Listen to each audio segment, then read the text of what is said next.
दोस्तों आज भारत में बहुत ही अनोखी और डिफरेंट टाइप की मोटरसाइकिल निकल चुकी है, मगर 90 की दशक की उन बाइकों का सेगमेंट इतना था कि लोग अपने बच्चों की तरह इन बाइकों को रखते थे और उस समय बाइक सबसे पावरफुल और लोकप्रिय भी थी जो लोगों के दिलों में राज करती थी और जिन्हें आज भी काफी पसंद किया जाता है। हम बात करने वाले हैं 90 की दशक की उन बाइकों की जो इस समय भारत में बैन कर दी गई है। नंबर 4 पे आता है यामाहा RD 350। 90s के दशक के अंत में भारत की सड़कों पर यामाहा RD 350 का नाम छाया रहता था, जो सबसे ज्यादा पसंद करने वाली बाइक थी, जो 2 स्टॉक्स और 347 सीसी 2 सिलेंडर इंजन के साथ आती थी, जो 30.5 bhp की पावर प्रोड्यूस करती थी। और यामाहा RD 350 को अपने जमाने में सबसे ज्यादा शक्तिशाली बाइक माना जाता था, क्योंकि RD 350 7 सेकंड में ही इसकी स्पीड 0 से 100 तक पहुंच जाती थी, जिसमें 6 गियर आते थे, जबकि जापानी वर्जन में लगभग 40 bhp की पावर प्रोड्यूस करती थी। और इस बाइक में बार बार होने वाले हादसों के कारण इस बाइक को रैपिड डेथ का नाम दिया गया और इस बाइक में फ्रंट डिस्क देने वाली पहली बाइक थी जो जापान में लॉन्च की गई। और भारत में कीमत कम करने के लिए इस बाइक ड्रम ब्रेक सिस्टम लगाया गया, जिससे हादसे बढ़ने लगे और इसे कंट्रोल कर पाना काफी मुश्किल हो रहा था। और भारत ने अपनी उपयोगिता और अर्थव्यवस्था को देखते हुए बेहतर ईंधन के लिए इस बाइक को भारतीय बाजार में बैन कर दिया गया। नंबर 3 पर है YZ 250। इस बाइक को भारत में लेकर आने वाले मैसूर के राजा जयचामराजेंद्र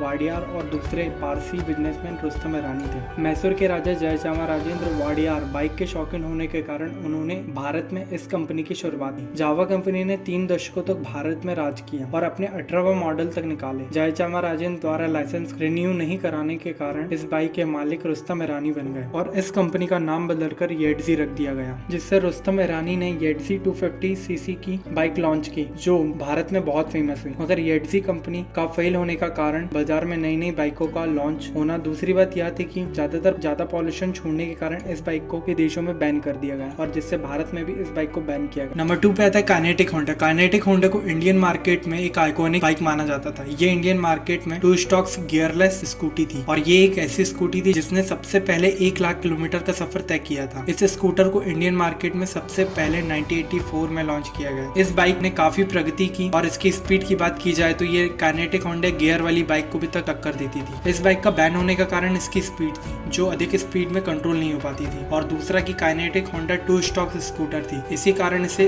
2008 में बैन किया गया। नंबर 1 पे आता है Yamaha RX 100। Yamaha RX 100 bike को भारत में सन 1985 में लॉन्च किया गया था और मात्र 11 साल में इस बाइक ने धूम मचाकर रखी थी। इस बाइक को 100 सीसी की इंजन के साथ लॉन्च किया गया था और इस बाइक की कीमत मात्र 19,764 रुपए थी और अपने सेगमेंट की ये पहली बाइक थी जो सेकेंड हैंड मॉडल को 1 लाख रुपए तक में बेचा गया था। और इस बाइक की स्पीड देखकर अथॉरिटियों ने इस बाइक के इंजन को भी खोलकर देखा था और ये बाइक मात्र 7 सेकंड में ही 100 किलोमीटर/आवर की स्पीड तय कर लेती थी और कुछ ही समय में यामाहा RX 100 अंडरवर्ल्ड की सबसे पसंदीदा बाइक बन चुकी थी। इसका सबसे बड़ा कारण इसकी कम कीमत और इसकी स्पीड थी। पुलिस के वाहन भी इसे पकड़ नहीं पाते थे क्योंकि और मात्र 11 साल की उम्र में सन 1996 में इस बाइक को प्रोडक्शन बंद कर दिया गया और इसे बैन कर दिया गया। अगर हमारा वीडियो आपको पसंद आए तो